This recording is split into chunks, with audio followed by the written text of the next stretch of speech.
Bonjour à tous, bon sabbat. Je me réjouis de démarrer ce temps d'études en votre compagnie. Tous ceux qui nous suivent derrière leur écran et vous-même qui êtes venus ce matin pour glorifier Dieu dans le temps de partage, mais aussi d'adoration.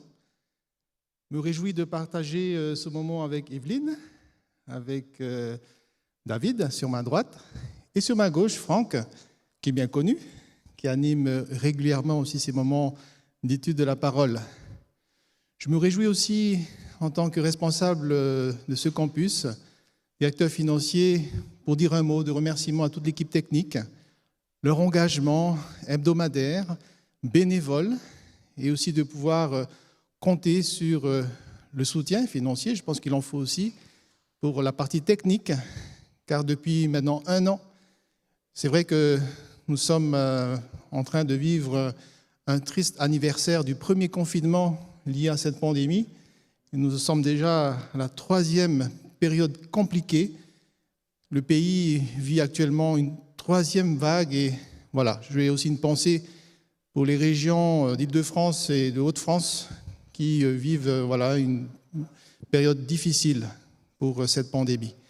Alors avant de nous plonger dans ce thème très intéressant, toujours sous le texte prophétique d'Ésaïe, nous allons confier ce moment au Seigneur et je remercie Evelyne d'adresser cette prière. Oui, mon Dieu, que ferions-nous sans toi? Que ferions-nous sans ton esprit? Et en cet instant de partage, d'étude, nous avons vraiment besoin que tu nous éclaires, que tu nous guides. Tu l'as fait par le passé. Nous l'avons tous expérimenté. Et dans cette période particulière, nous savons que tu es présent. Oui, je te loue, Seigneur, parce que je sais que ton esprit nous anime. Tu nous l'as promis dans ta parole, tu nous le dis et nous voulons y croire. Que les paroles que tu mettras dans nos bouches, que tu déposeras sur nos cœurs, Seigneur, puissent porter du fruit.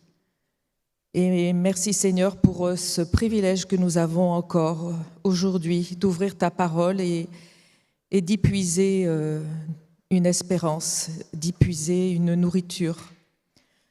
Je voudrais te confier aussi tous ceux et celles, Seigneur, qui sont présents ici et tous ceux et celles qui sont derrière leur écran et qui vont vivre ce moment avec nous. C'est la prière, Seigneur, que je t'adresse en ton nom. Amen. Amen. Amen.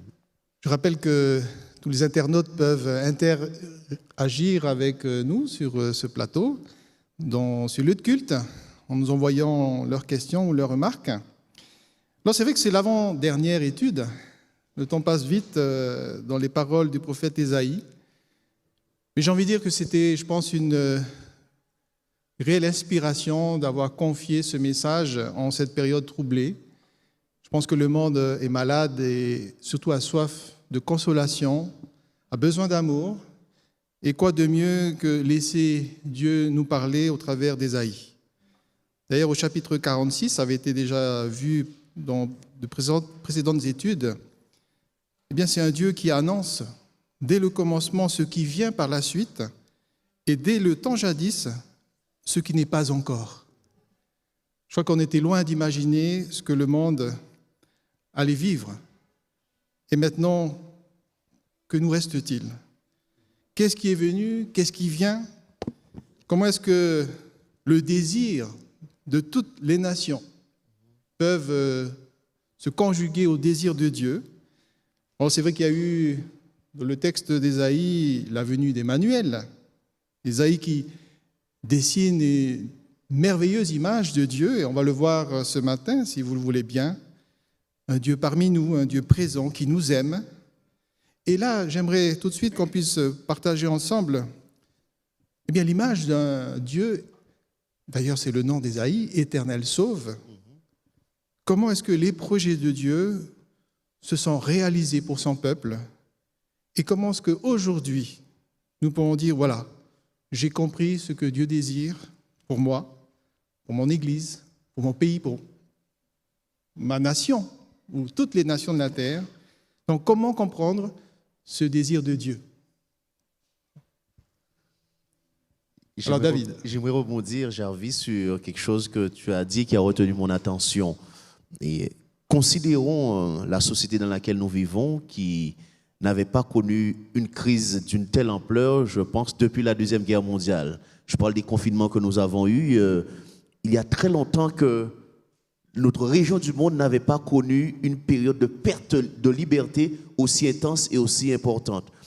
Et je rebondis à ce que tu dis concernant le terme Isaïe qui signifie l'Éternel sauve ou Dieu sauve. Et cette dimension de rédemption, le terme sauver, et prend deux valeurs, c'est-à-dire sauver, c'est-à-dire l'âme, sauver le corps, sauver par rapport à l'éternité, mais sauver aussi dans une dimension de la santé. C'est-à-dire sauver et guérir sont des termes synonymes. Et cela est très intéressant, apporte une note d'espoir en parallèle avec ce que tu disais tout à l'heure. Alors cette note d'espoir ou d'espérance, on va l'avoir encore d'une façon vraiment intense pour la dernière étude, c'est vrai. Et là, nous sommes en quelque sorte dans la dernière partie de ce livre qui comporte 3 parties, et donc les chapitres 59, 60 et 61. Alors, mais encore une fois, le salut exprimé à toutes les nations. Et j'ai envie de dire sans limite, puisque dans d'autres parties de ce texte prophétique, chapitre 24 notamment, verset 26, « Depuis les extrémités de la terre, nous entendons des chants. » Alors c'est vrai que Dieu propose non seulement le salut, mais avec une note de bonheur. Oui, Franck ? Oui, il y a le salut. Tu as utilisé aussi le texte d'Ésaïe 46 qui dit donc au verset 10, dès le commencement, j'annonce. Et ça me rappelle à moi la création même. Au commencement, Dieu créa. Et Dieu va annoncer, Dieu va dire que la lumière soit. Je pense à ce Dieu qui est, avant d'être rédempteur, et créateur. Il y a cette dimension de Dieu qui dit et que la chose existe. Et ça encourage. Ça touche toutes les nations, mais on a affaire au créateur et aussi au rédempteur. Et si vous permettez, j'aimerais ajouter le mot, celui qui va restaurer. Il y a la notion de création, la notion de rédemption et aussi de restauration. Donc voilà un petit peu ce qui me touche dans cette introduction sur le projet de Dieu. Dieu a créé, Dieu sauve et Dieu restaure. Alors cette restauration, le chapitre 59 donne quelques détails. Savoir une main qui intervient pour nous apporter le bonheur, le salut. Mais j'aime beaucoup comment Ésaïe l'exprime. Est-ce que ça t'a interpellé, Evelyne, la façon dont Ésaïe présente Dieu? Non, le bras du Seigneur n'est pas trop court pour sauver.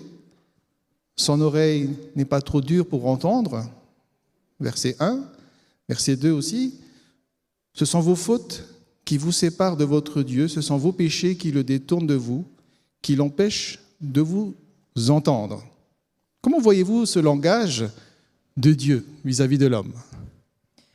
Oui, c'est vrai, ce premier verset m'a touché particulièrement et je pense que c'est bon de se le rappeler parce que parfois dans nos vies, peut-être on a plein de questions et on se demande, entre parenthèses, où est Dieu, qu'est-ce qu'il fait? Et de se redire que le bras du Seigneur n'est pas trop court et que son oreille n'est pas trop dure pour entendre, je pense que c'est bon de vraiment le relire et de l'intégrer et de mettre en œuvre toute sa foi pour l'accueillir réellement. Et Dieu nous guide vers peut-être une ouverture, une paix qu'on est loin d'imaginer. Donc c'est un verset qui peut nous parler vraiment à notre époque. Tout à fait. Alors, il avait été déjà dit au chapitre 50, Ésaïe 50, verset 2, « Mon bras est-il trop court pour libérer ?» Ça, c'était une question au début de ce chapitre. Mais là, au chapitre 59, dans la partie qui nous intéresse précisément ce matin, c'est un bras qui non seulement n'est pas trop court pour sauver, mais il rajoute l'oreille. Ouais. Pas trop dur pour entendre. Mais de quoi s'agit-il réellement?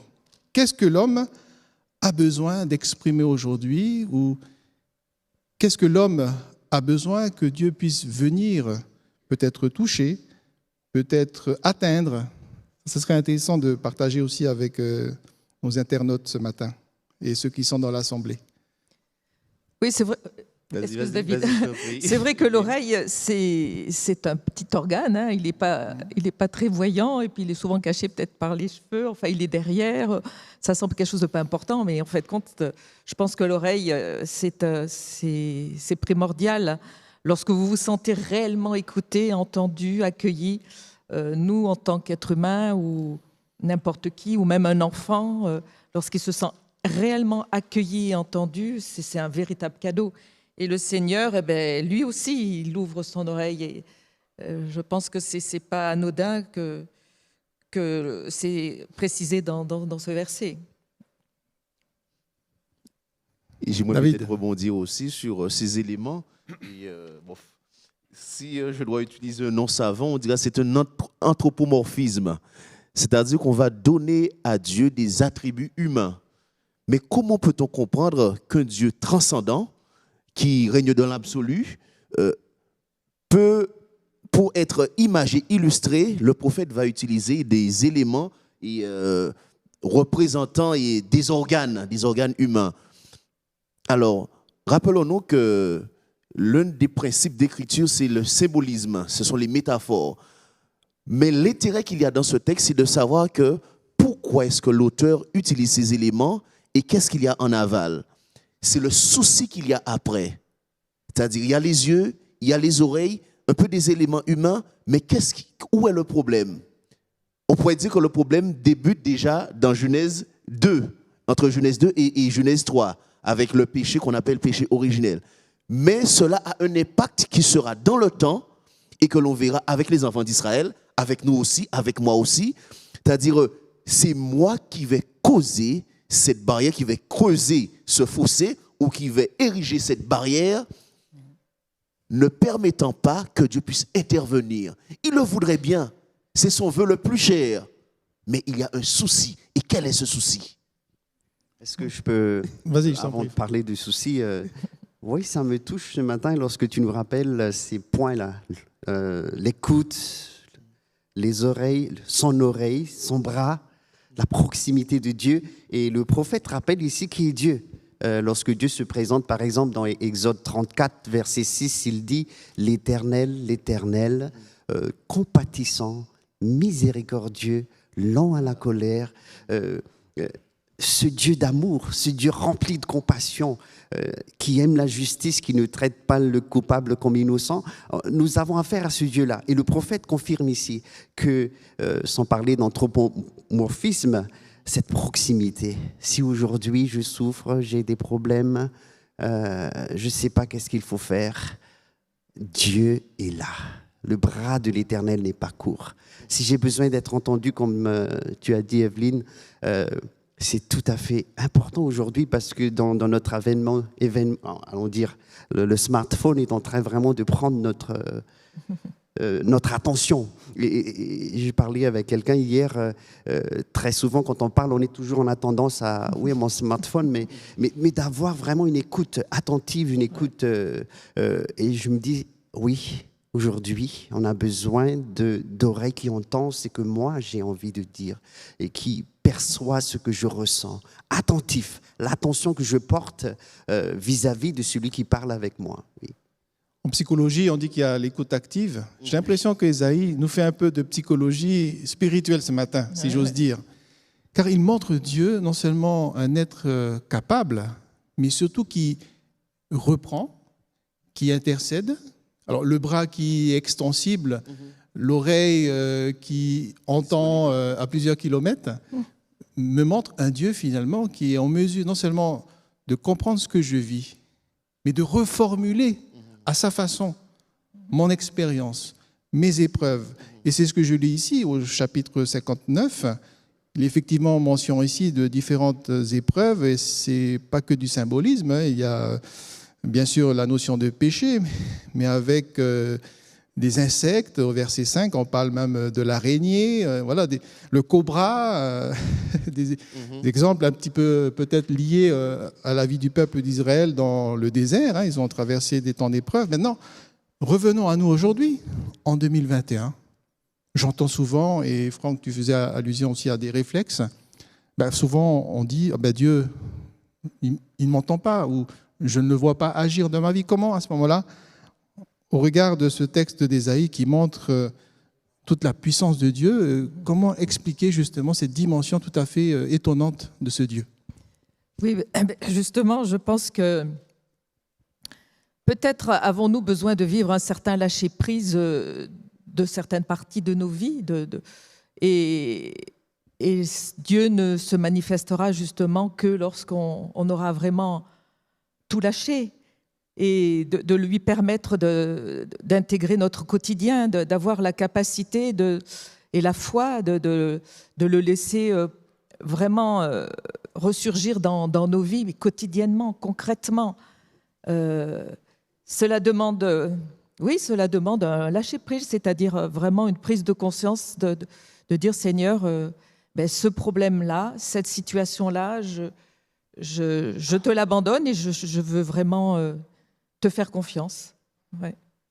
J'aime bien le mot confiance, Evelyne, je rebondis parce que le péché, finalement, ne serait pas un manque de confiance déjà, ou une perte de confiance. Quand quelqu'un commet une faute, en général, on n'a plus confiance. On perd aussi confiance en soi lorsqu'on a mal agi. Eh bien là, le Seigneur apporte cette promesse. Et je lis un peu plus loin au chapitre 59, je suis au verset 16. Là encore, la notion du bras de Dieu. Il voit qu'il n'y a pas un seul homme. Il est atterré parce que personne n'intervient. Alors, son bras lui assure la victoire. Sa justice lui sert d'appui. Et là, le prophète décrit ce qui est donné à l'homme qui a besoin de confiance. Comme tu disais, Evelyne, au verset 17, il se revêt de la justice comme d'une cuirasse. Il met sur sa tête le casque du salut. Tiens, ça nous rappelle des passages de l'apôtre Paul dans le Nouveau Testament. Voilà. Comment est-ce que, toujours, cette notion donc de péché, finalement, qui peut être surmontée avec l'intervention divine. Mais alors comment, pour aussi aller un petit peu plus loin dans notre réflexion, donner peut-être une définition alors de ce salut de Dieu? L'Éternel sauve, on l'a dit tout à l'heure. Comment est-ce que ne pas se sentir jugé aussi lorsqu'on a été offenseur ou offensé? Cette notion donc de justice qui doit être apportée à chacun. Comment vous voyez-vous ici la lumière d'Ésaïe vient la notion finalement de mal qui peut être surmontée grâce à Dieu? Quel est le remède aussi vis-à-vis de cette situation? Alors, on a évoqué le péché tout à l'heure originel, mais voilà, peut-être une solution aussi pratique d'aujourd'hui. En quittant le verset 1er, donc, il nous rappelle ce Dieu qui est proche de nous, qui est présent, à qui on peut faire confiance. Nous nous retrouvons en face de ce verset 2. Dans ma version, c'est écrit « Ce sont vos fautes qui vous séparent de votre Dieu. Ce sont vos péchés qui le détournent de vous. » Ésaïe, il parle d'une manière très, très claire du problème. Il utilise des paroles fortes. Dès le chapitre 1er, par exemple, il dit « Ce sont vos péchés qui vous séparent. » Lorsque nous revenons dans le chapitre 1er du livre d'Ésaïe, j'aimerais y revenir parce qu'il parle vraiment de ce problème qui crée la séparation entre l'homme et Dieu. Dans le chapitre 1er, verset 18, Ésaïe va nous dire « Venez, je vous prie, et argumentant, dit le Seigneur, quand vos péchés seraient comme l'écarlate, ils deviendraient blancs comme la neige, quand ils seraient rouges comme le cramoisi. » Donc ici, Dieu, c'est comme s'il est en train déjà de faire une promesse que le problème va être réglé. Mais il faut qu'on argumente, il faut qu'on dialogue, il faut qu'il y ait... je pense que Dieu veut que son peuple soit mature. Ce n'est pas seulement une question de Dieu qui est là, qui juge, qui dirige, mais il veut s'approcher de son peuple, il veut diagnostiquer le problème ensemble, et il dit, il n'y a pas de problème.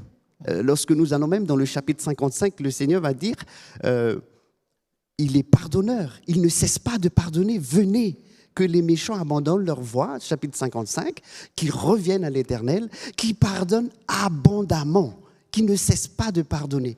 Et là, Ésaïe pointe le problème en disant, mais le péché, c'est ça le problème. Mais allons argumenter, allons diagnostiquer ensemble. Et moi, personnellement, j'ai envie de comprendre, mais c'est quoi au fait le péché? C'est une question qu'on se dit tout le temps, hein, mais c'est quoi au fait? C'est quoi cette chose? Parce que le peuple, dans le chapitre 59, va se plaindre. Tu parles de salut, mais les fautes, comment on va régler le problème? Donc c'est quoi au fait le péché?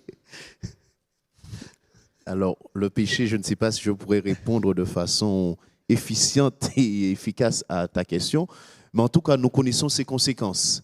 Et la conséquence finale du péché, nous la trouvons dans Romains 6, verset 23.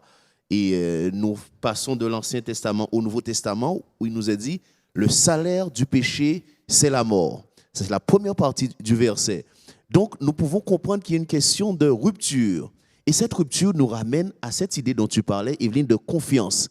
C'est-à-dire, Dieu nous propose une relation de confiance. Mais dès que je sors de cette relation de confiance, et je veux peut-être m'appuyer sur moi-même, sur mes capacités, sur ma réflexion, sur mes potentialités, je ne lui fais plus vraiment confiance. Et est-ce que ce n'est pas ce qui s'est produit dans le jardin avec ce fameux péché et que nous reproduisons par la suite? Je me suis permis de faire un petit parallèle, chers collègues, chers amis, dans Ésaïe 59, verset 12, que nous pouvons lire, si vous le voulez bien. Ésaïe 59, verset 12 me dit, car nombreux sont nos crimes contre toi et nos péchés témoignent contre nous. Il est intéressant de faire le parallèle avec Psaume 51, verset 3. Certainement, vous connaissez ce texte, il dit, car mon péché est constamment devant moi et je reconnais mes transgressions. Alors, il y a une attitude qui est nécessaire pour endiguer ce mal, pour pouvoir le traiter par la puissance de Dieu. Il est nécessaire de prendre connaissance, de prendre conscience de cet état, de cette fatalité, pour pouvoir en trouver le remède. Oui. Evelyne? Oui. Ces choses, voilà, c'est quelque chose qui sont là vraiment dans notre esprit, que l'on connaît peut-être tous depuis longtemps, si on fréquente l'Église. Et moi, je me posais la question, oui, le péché, mais et concrètement, dans ma vie, qu'est-ce que je peux mettre en place pour que le Seigneur puisse venir assainir tout ça? Et si je puis me permettre, ce que j'ai pu expérimenter dans ma vie, concrètement, c'est lorsque je prends conscience d'un péché que j'ai commis, ou alors un péché dont j'ai été la victime, parce que ça aussi, c'est aussi important de le dire. Non seulement c'est des péchés qu'on peut faire, mais c'est les conséquences qu'on a subies. Ben, c'est de prendre un temps, parce que bien souvent on prie et on dit Seigneur, oui, pardon pour ci, pardon parce que j'ai fait ci, pardon, voilà, ou pardon pour mon péché, c'est très vague. On a l'impression peut-être de faire ce qu'il faut. Mais le Seigneur, comme pour rebondir sur le verset que tu as souligné, Franck, il veut dialoguer avec nous, il veut parler. Et qu'est-ce qu'on fait quand on parle? Eh bien, on s'arrête et on verbalise quelque chose concrètement. Et là, Dieu, il est absent concrètement, mais il est là. Et je sais qu'à un moment dans ma vie, j'ai pris le temps de prendre un papier, d'écrire et de lui dire vraiment. Et ça nous permet d'aller au fond des choses, vraiment parce qu'on est toujours très pressé et puis on fait les choses peut-être très rapidement. Mais sentir d'abord que tu as du temps devant toi pour le faire. Hein. Ce n'est pas quelque chose que tu vas faire à toute vitesse, mais vraiment prendre ce temps seul, chez toi, dans un lieu tranquille et de vraiment dialoguer avec le Seigneur. Ben, rien de mieux que prendre un papier et puis de sortir tout ce regret que tu as du péché que tu as fait, d'aller vraiment jusqu'aux racines. Ou alors d'exprimer toute cette souffrance que tu as eue parce que tu as subi le mal. Et puis, lorsque tu as... Bon, c'est souvent des moments difficiles, ça c'est sûr, parce que des choses dures, on n'a pas envie de les faire remonter à la surface. On les camoufle. C'est humain et c'est normal. Mais nous, on a la chance. Vous vous rendez compte, vous allez exprimer au Seigneur un péché, mais vous savez qu'il est pardonné. Vous savez déjà que c'est bon. Donc, ce n'est pas comme si vous veniez vers un être humain pour lui exprimer quelque chose et vous n'êtes pas sûr qu'il va accepter votre pardon. Non, là, vous êtes convaincu. Et faute avouée à moitié pardonnée. Voilà. Donc là, vous savez que le Seigneur va vous pardonner, va vous accompagner vers une guérison qui ne sera peut-être pas immédiate, mais qui faudra du temps, ça dépend des situations. Et puis vraiment, ce papier, je vous assure, je l'ai pris et puis je l'ai jeté. J'avais un poêle à l'époque, je l'ai mis dans mon feu et puis j'ai dit, Seigneur, c'est bon, ça c'est fini, je te l'ai confié. Et avec le temps, le Seigneur, il a assaini tout ça. Et avec le temps, le Seigneur, il mettra en vous cette certitude que vous êtes pardonné, si c'est un acte que vous avez, un mauvais acte que vous avez accompli. Donc voilà, j'avais envie de souligner ce côté pratique, parce qu'on le sait intellectuellement, on sait beaucoup de choses. Et on étudie la Bible chaque semaine, et voilà. J'aime beaucoup ton témoignage, Evelyne, parce que ça parle aussi à nos jeunes, nos enfants, parfois qui vivent ces notions très spirituelles, très religieuses, qui sont un peu dépassées, pour être un peu plus actuelles.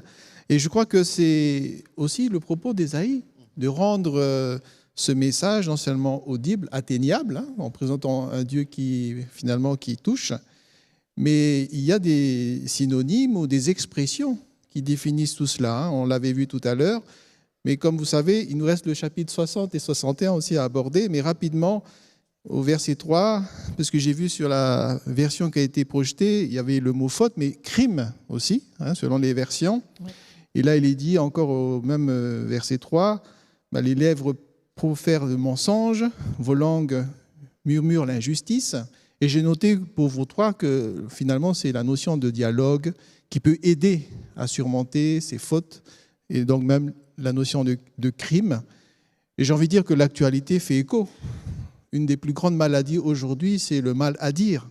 Quand quelqu'un a été victime de crimes, d'inceste, on l'a vu dans les journaux, ça met des décennies avant que le mal soit finalement pointé du doigt et que cela puisse s'exprimer, alors bien sûr avec toutes les conséquences derrière.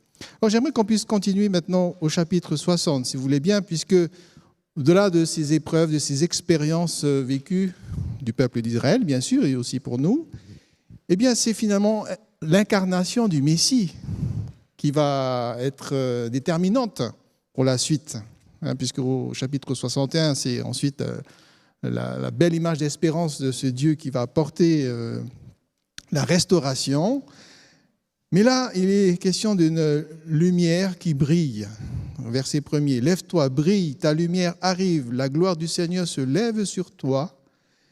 Certes, les ténèbres couvrent la terre, et une obscurité épaisse recouvre les peuples, mais sur toi le Seigneur se lève, sur toi sa gloire apparaît. » Et là, c'est en écho avec même le titre de l'étude de la semaine, « Des nations marcheront à ta lumière et des rois à la clarté de ton aurore. » Et ça fait écho aussi dernier livre de la Bible, Apocalypse. Vous avez noté sans cesse des allusions à d'autres prophéties qui nous interpelle plus particulièrement. Alors, comment voyez-vous maintenant l'implication d'abord de ces peuples avec cette lumière qui brille? Est-ce que vous sentez-vous là concerné? Donc, c'est finalement un Dieu glorieux qui arrive maintenant parmi nous.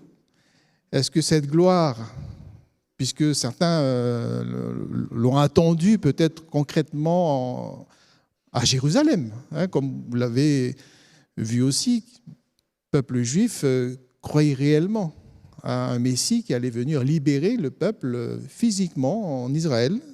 Ça n'a pas été, certains l'attendent encore. Comment voyez-vous donc cette illumination de ce peuple? Est-ce que c'est, comme on le dit souvent, une notion spirituelle? Donc Dieu capable de prendre son Église pour finalement illuminer le monde. Comment comprendre ce rôle spirituel de notre foi, de notre Église, qui donc doit faire barrage au péché, au mal. Donc ce Dieu glorieux du chapitre 60. C'est une belle note d'espoir que Isaïe nous apporte là. Et, chers amis, moi j'ai pour titre dans ma version « Splendeur de Jérusalem ». Mais il est intéressant de voir que Isaïe jongle souvent entre Dieu ou Adonai, le Saint d'Israël, mais aussi le Dieu des nations. Et ça me permet d'avoir plus d'espoir, sachant que je ne pense pas avoir de lien biologique avec Israël, mais Dieu me permet de comprendre que toutes les nations sont appelées à entrer dans ce projet d'espérance, dans ce projet de rédemption, dans ce projet de construction. C'est-à-dire que, quelle que soit la situation que j'endure, quelle que soit l'épreuve que je subis, cette note d'espoir s'adresse à moi.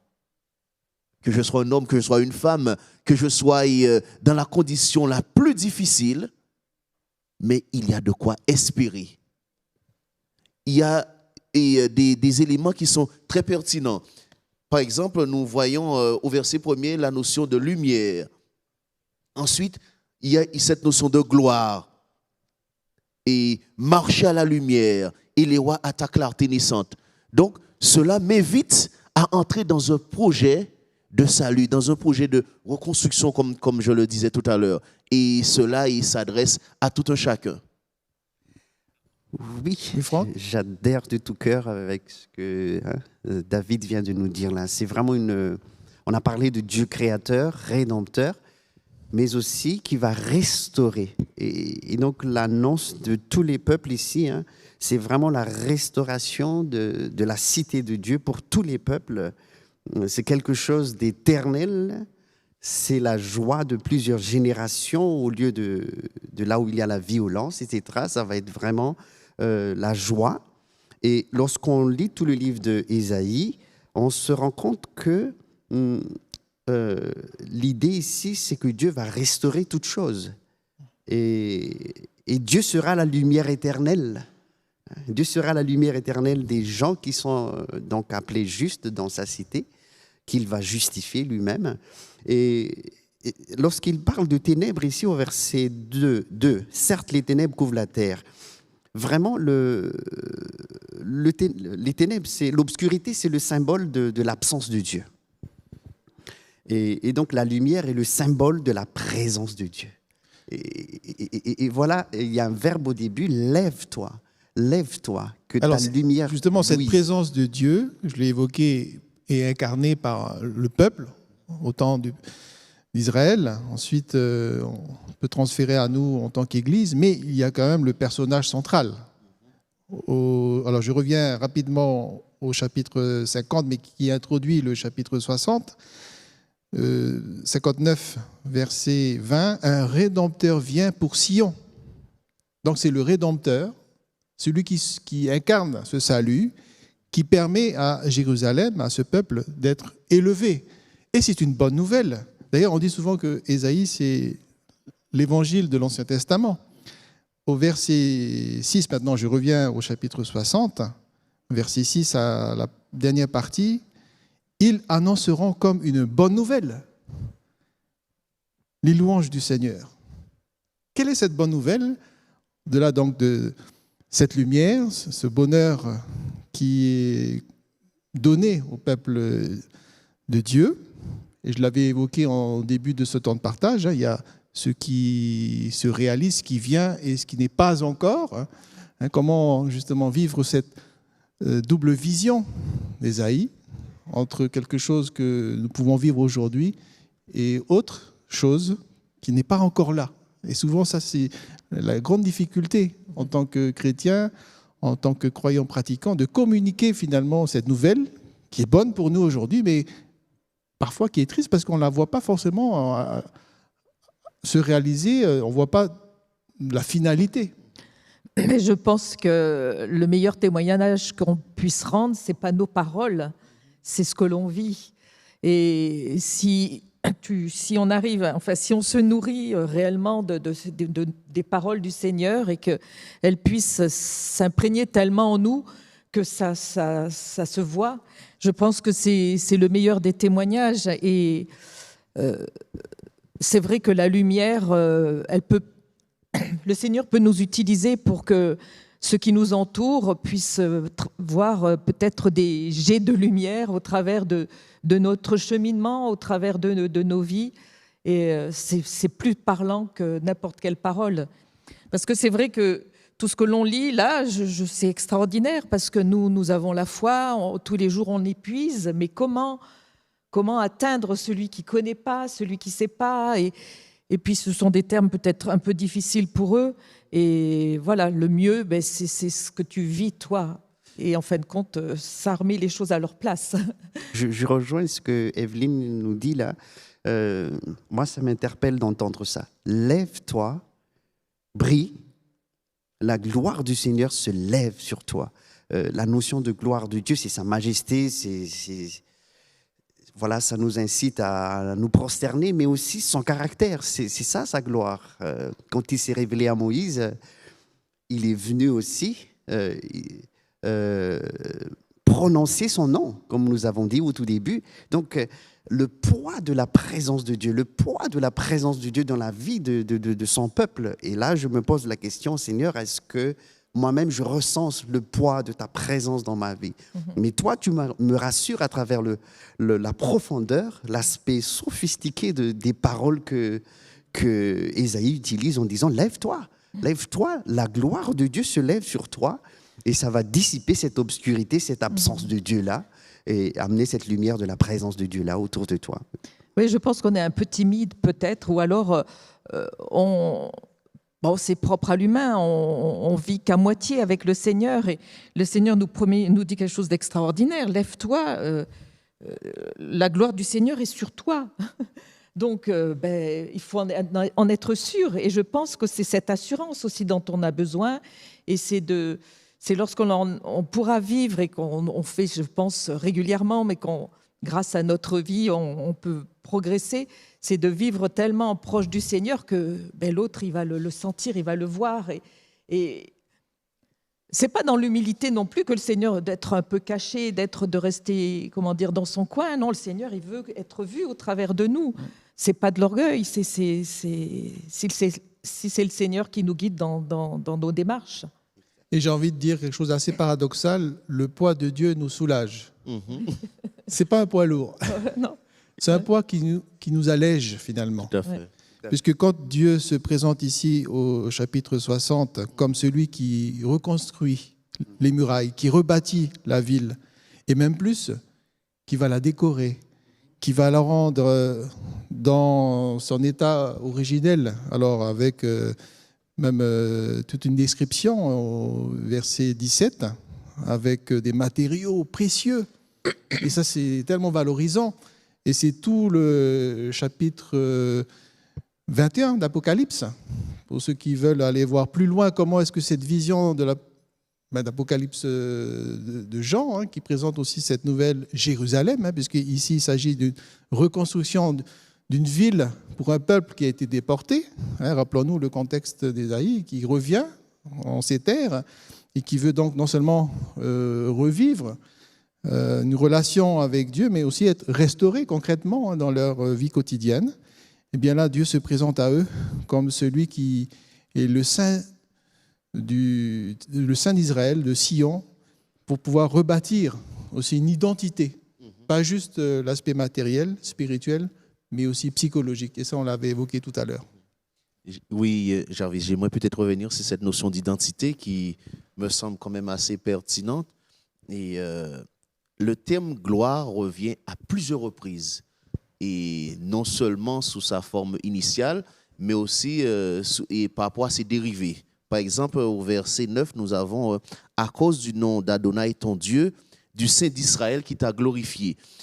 Alors, j'ai beaucoup aimé, Evelyne, quand tu parlais de cette dimension pratique.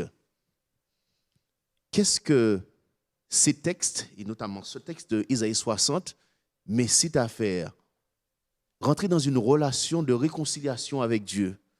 Conscient de mon identité, je suis le support de sa gloire. La gloire, c'est cette luminosité ou cette lumière qui jaillit de moi, même quand je n'aurais pas prononcé un mot dans ma relation avec les autres. Quand je chemine dans la rue, la façon que je vais regarder une personne qui est dans une situation de précarité, le regard que je vais lui adresser, c'est un regard d'existence, pas un regard de non-existence, c'est-à-dire ne pas le regarder. La relation que je vais entretenir avec mes proches, chercher à être dans la communication pour aboutir à la communion. C'est-à-dire cette recherche que le Saint-Esprit met en moi pour me permettre d'être en harmonie avec ceux qui sont autour de moi, ceux qui m'entourent. Et surtout, ceux avec qui j'ai les plus grandes difficultés. C'est notamment ces éléments humains qui nous sont présentés dans Isaïe 59. C'est-à-dire, je serai comme l'oreille de Dieu, prête à écouter, prompte à écouter et peut-être un peu plus hésitant à la parole. Avoir la main alerte, pouvoir secourir l'autre. Parfois même, je devrais mettre de côté ce qui m'est nécessaire, ce qui m'est vital pour donner à l'autre. Et c'est ce projet dans lequel Dieu m'invite à entrer, mais qui n'est pas très logique sur un plan humain. Alors, Oui, juste, parce que David, c'est- c'est vrai que, excuse-moi, je reviens vers toi, Franck, c'est vrai que tu nous invites à aller au dernier chapitre de l'étude de cette semaine, parce qu'on est envoyé finalement dans une mission qui est celle de porter la bonne nouvelle, comme on l'a vu aujourd'hui. Je résume rapidement, on a vu que l'Éternel sauve, c'est un Dieu glorieux, c'est un Dieu qui attire toutes les nations. Et maintenant, il nous reste une petite dizaine de minutes, c'est un Dieu qui nous envoie dans une mission, comme il a fait aussi avec son fils Jésus, puisque chapitre 61, c'est l'onction, c'est le souffle du Seigneur, Dieu est sur moi, car le Seigneur m'a conféré l'onction. Et on se rappelle que c'était les paroles de Jésus. Alors voilà, pour cette dernière partie de ce partage ce matin, donc ce Dieu qui envoie, un Dieu qui compte sur le Messie, qui va restaurer justement cette relation peut-être abîmée, perdue, détériorée avec le peuple. Et peut-être vous avez lu comme moi dans l'étude de la semaine ce passage d'Ellen White dans le livre Jésus-Christ, page 222. Quand Jésus lut le passage prophétique dans la synagogue, il passa sous silence, j'ai bien aimé cette remarque, il passa sous silence la dernière déclaration concernant l'œuvre du Messie, après avoir lu les mots pour proclamer une année de grâce, une grâce du Seigneur. Il omit la phrase « et, de la part de notre Dieu, un jour de vengeance ». Comme si on a voulu passer un petit peu sous silence cette partie-là. Franck. Voilà, c'est comme David a dit, c'est pas humain. Quand la gloire de Dieu se révèle sur toi, se lève sur toi, et comme Jarvis a souligné au début, la tension entre le déjà et le pas encore. C'est-à-dire déjà maintenant, le royaume de Dieu commence. En nous, humblement. Et cette gloire, tu auras une compassion à la mesure de la compassion de Dieu quand tu sors. Tu vas être mouillé de Dieu. Mouillé de cette gloire, mouillé de cet amour, le déjà et le pas encore. C'est-à-dire dès maintenant, quand je fais face, j'aimerais pas parler en mystico-planant, c'est dans la pratique. Je sais, comme tu as dit, Jarvis, que le poids de la présence de Dieu me soulage. Dieu, comme dit David, entend mes pleurs. Dieu ressent ma douleur. Et moi aussi, je peux ressentir la douleur de l'autre parce que Dieu est là, Dieu est présent. Et c'est ça la gloire qui se lève aujourd'hui. C'est vrai, quand nous entendons la nouvelle tous les jours, on se demande, mais où va-t-on ? Quel est l'espoir ? Mais la bonne nouvelle d'Ésaïe, c'est ça. Quand les montagnes s'éloigneraient, mon amour pour toi reste. Dieu annonce la paix, Dieu annonce la délivrance, Dieu annonce le salut, Dieu annonce sa gloire qui commence déjà aujourd'hui. Et la différence, c'est que comment je réagis face à tous ces problèmes. Et c'est cette gloire de Dieu-là qui fait que, par sa grâce, nous aurons une autre attitude, nous aurons une autre parole qui relève, qui amène la paix là où il y a la souffrance. La paix, la guérison. Et je reviens sur ce que dit Jésus après. Il dit aujourd'hui, quand il a commencé son ministère, bon, c'était un jour du sabbat, aujourd'hui, quand il a lu Ésaïe, voilà, l'Esprit de l'Éternel est sur moi pour annoncer la délivrance, pour libérer les captifs, pour ouvrir les yeux des aveugles. Et voilà le message que Jésus nous apporte.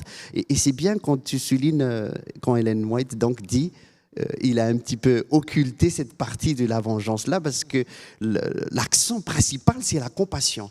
Et tout au long de la semaine, je me suis posé la question, mais comment se fait-il qu'il y aura un jour de vengeance alors qu'on parle d'un Dieu d'amour? Et donc je dirais vers la fin, est-ce que ça fait partie même de sa compassion ce jour-là où il va enfin mettre fin à la violence, etc. Ouais. Alors c'est vrai que le mot vengeance est un peu fort, mais si vous reprenez, alors je rebondis, hein, c'est au verset 14 du chapitre 60, tes oppresseurs ou tes offenseurs, hein, on peut même le qualifier ainsi, viendront vers toi courbés. Tous ceux qui te méprisaient se prosterneront à tes pieds. Moi, je vois les choses comme ça. C'est pas un esprit de vengeance, mais c'est simplement arriver à un moment donné à faire reconnaître à tous justice, restauration. Et c'est des notions tellement importantes aujourd'hui, hein, parce que c'est bien au-delà des grands mots peut-être que parfois dans certaines religions on peut évoquer, péché, gloire, ça ne parle pas forcément à tout le monde, mais maintenant avec Ésaïe et avec cette étude, je pense qu'on arrive à donner du sens à toutes ces notions spirituelles. Alors revenons à Ésaïe 61 encore, parce que au-delà de ce que, bien sûr, Jésus s'est inspiré dans ses premières paroles, j'ai bien aimé la suite, hein, avec encore l'allusion à la reconstruction des ruines d'autrefois, de la ville, mais aussi comment est-ce que vers la fin du chapitre 60, et c'est aussi une bonne introduction à la suite, à la dernière étude du trimestre, ce chant de reconnaissance. Après avoir passé toutes ces épreuves, arriver à exprimer à Dieu la gaieté, l'allégresse. Et au verset 10, « Il m'a couvert du manteau de la justice, comme le marié, tel un prêtre, se coiffe d'une parure splendide, comme la mariée s'orne de ses atours. » J'avais évoqué tout à l'heure que dans la vision d'Ésaïe, c'est une ville qui est parée avec des pierres précieuses, avec des matériaux tout aussi magnifiques. Et maintenant, une dernière image, j'ai envie de dire, celle de la mariée, du marié. Alors, je sais qu'on est tous mariés, on a peut-être vécu voilà, différentes situations de notre mariage. Comment voyez-vous alors, finalement, ce Dieu maintenant qui se présente dans cette vision comme voilà, la mariée qui attend le marié? Est-ce que ça vous parle, en des termes plus religieux, plus spirituels? Alors, peut-être le plus âgé d'entre nous va essayer de porter quelques éléments humblement. Est-ce que l'image du mariage dont il est question ici ne fait pas appel à cette notion de réconciliation? C'est-à-dire, nous avons connu des moments difficiles et durant tous les premiers chapitres d'Ésaïe, le tableau qui a été dépeint était très sombre par rapport à l'iniquité, le peuple qui s'est éloigné de Dieu. Mais dans son amour extraordinaire, il nous propose de revenir à lui. Et non seulement d'enterrer la hache de guerre, mais de rentrer dans cette osmose, dans cette union, dans cette communion pour vivre quelque chose d'extraordinaire. Parce que il y a tout le faste du mariage, il y a tous les préparatifs autour, il y a les témoins, il y a le moment social, la dimension sociale, mais il y a aussi cette dimension d'intimité.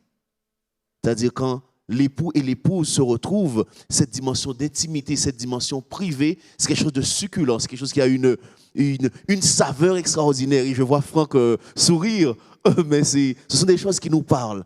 Et est-ce que ce n'est pas une un projet que Dieu nous propose, de nous réconcilier avec lui, de nous remarier avec lui, de reconsidérer chaque jour cette relation qui a été tellement attaquée, qui a subi. Merci David, on voit que c'est du vécu et un petit coucou à Myrlène. Tout à fait. Mais je note surtout que derrière cette joie qui est exprimée, ça va bien au-delà. Si vous voyez au verset 7, alors il y a cette tension de moments difficiles que le peuple a traversé aussi pour le chrétien aujourd'hui. Mais regardez la fin. Et leur joie sera perpétuelle. Amen. Je ne sais pas si on a déjà vécu une telle joie, une joie perpétuelle. Aujourd'hui, c'est difficile à imaginer. Avec la période dans laquelle on vit, c'est à l'inverse. C'est que Dieu va vraiment renverser le sort de l'existence humaine. Et tu parles de l'extase, si on peut dire, mais c'est encourageant parce que cette section d'Ésaïe se trouve, il y a Ésaïe 48, 22 qui dit il n'y a pas de paix pour le méchant, Ésaïe 57, 21 qui dit il n'y a pas de paix pour le méchant. Et dans Ésaïe 54, Dieu va dire qu'il est le Dieu de la paix. Il annonce la paix et quand il se présente comme ce Dieu qui va amener la paix, le repos, l'extase, la joie éternelle, la mission du Messie, il va se présenter comme ton créateur et ton époux. Cette image de Dieu qui non seulement est le rédempteur qui rachète, non seulement le créateur, mais aussi qui se présente à nous comme étant notre mari. Parce que voilà, nous vivons dans une société où on ne vit pas l'idéal de Dieu. Il y en a beaucoup qui souffrent en parlant de mariage, etc. Et Dieu console en disant, oui, il y a ce manque-là, mais rassure-toi, je suis là. Et Dieu se présente non seulement comme étant l'enseignant, mais en tant le mari. Celui qui va amener la paix, celui qui va amener le summum de la joie. Et c'est la mission du Messie du chapitre 61, verset 3. Il vient pour apporter cette joie éternelle. Et c'est ça le Messie. Ouais. Et regardez comment cette joie, comme dit Franck, est amenée dans les cœurs de chacun. Au verset 3, plantation du Seigneur. Comme si cette joie ne pouvait pas arriver comme ça du jour au lendemain. Elle doit être plantée, elle doit germer, elle doit grandir. Et voyez d'ailleurs, ça sera certainement la conclusion de cette étude au verset 11, la fin du chapitre 61. En effet, comme la terre fait sortir son germe et comme un jardin fait germer ses semences, ainsi le Seigneur Dieu fera germer la justice et la louange devant toutes les nations. C'est magnifique. Excellent. Alors, un mot de la fin, chacun, je vous propose. Vous terminez ce temps d'étude. Bien, peut-être tout simplement remettre ce verset que tu viens de dire, remet Dieu à sa véritable place. Il est Dieu. Moi, il y a un verset qui m'a beaucoup parlé ces derniers temps, juste le début, arrêtez et sachez que je suis Dieu. 46, verset 2. J'allais dire point. Il faut se dire que Dieu, de toute façon, il est au-dessus de tout et c'est lui qui guide, qui fait germer, voilà, il est là et il est Dieu. David ? Moi, j'aimerais juste nous laisser avec ce verset 10 dans une autre version du chapitre 61. Je trouverai la gaieté dans le Seigneur. Je serai plein d'allégresse en mon Dieu, car il m'a revêtu des vêtements du salut. Il m'a couvert du manteau de la justice, comme le marié, tel un prêtre, se coiffe d'une parure splendide, comme la mariée s'orne de ses atouts. Merci. Ma parole, c'est de vraiment m'approcher de ce Dieu, nous approcher de ce Dieu qui veut dialoguer avec nous. Et le texte d'Ésaïe 54, verset 10, m'a beaucoup encouragé cette semaine et j'aimerais partager ça à tout le monde. Quand les montagnes s'en iraient, quand les collines vacilleraient, ma fidélité envers toi ne s'en ira pas et mon alliance de paix ne vacillera pas, dit le Seigneur qui a compassion de toi. Amen. Merci à tous. Je prie pour que Dieu puisse nous aider à trouver cette semence, cette graine de joie. Et vous encourage toutes et tous, vous qui êtes derrière votre écran ou ceux qui sont dans l'assemblée, à chercher cette graine d'amour de Dieu pour qu'elle puisse être plantée dans votre vie, qu'elle puisse germer et pourquoi pas grandir et porter même du fruit. Car c'est une réelle bénédiction que de ressentir cette espérance pour chacun de nous. Et je vous souhaite donc une bonne fin d'études, puisque la semaine prochaine, ce sera la dernière leçon, et que ce moment privilégié avec le prophète Ésaïe soit une grâce pour chacun de nous. À bientôt. Merci.